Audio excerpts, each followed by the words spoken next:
बंधुओं, बहुत बहुत स्वागत है आपका। आज कुछ आपके कुछ मेरे इस पल को सर्वेश्वर दयाल सक्सेना जी की लिखी कविता जड़े के साथ जोड़ते हैं। आइए पढ़ते हैं साथ में इस कविता को। क्या कुछ इस कविता में इन्होंने लिखा है और क्या कुछ इस कविता से हम सीख पाते हैं, है ना। आइए। जड़ें कितनी गहरी हैं।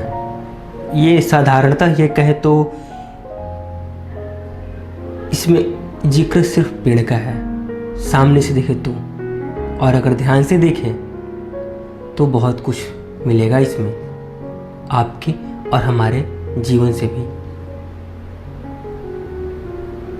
जड़ें कितनी गहरी हैं, आंकोगे कैसे, फूल से, फल से या छाया से।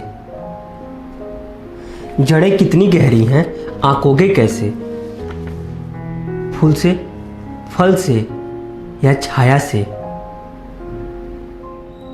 उसका पता तो इसी से चलेगा।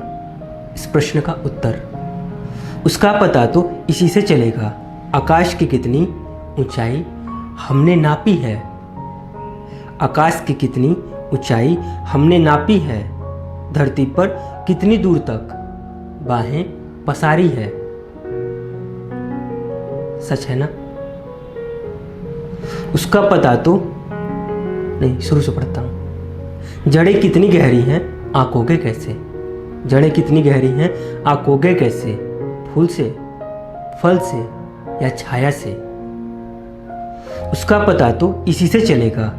आकाश की कितनी ऊंचाई हमने नापी है। धरती पर कितनी दूर तक बाहें पसारी है। और अंत में प्रधान उत्तर क्या है इसका। जलहीन सूखी पथरीली, जलहीन सूखी पथरीली जमीन पर खड़ा रहकर भी जो हरा है उसी की जड़ें गहरी हैं। जलहीन सूखी पथरीली जमीन पर खड़ा रहकर भी जो हरा है उसी की जड़ें गहरी हैं। वही सर्वाधिक प्यार से भरा है। आप समझ रहे हैं। गहरा वही जो हरा है, और जो हरा है सर्वाधिक प्यार से भरा वही है।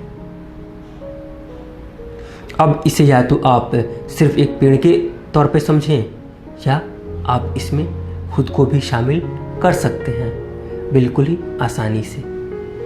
अगर आप ध्यान से सुनेंगे तो करना आपको क्या है, एक बार नहीं, दो बार नहीं, 3 बार ज़रूर सुनिए इस कविता को और बिल्कुल ही खुद पर आजमाइए और इसी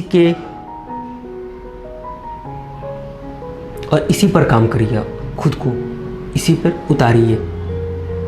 तब तक के लिए आपका बहुत बहुत धन्यवाद और कार्यक्रम देखने के लिए, पसंद करने के लिए आप सभी का बहुत बहुत धन्यवाद। कमेंट करना ज़रूरी है ना।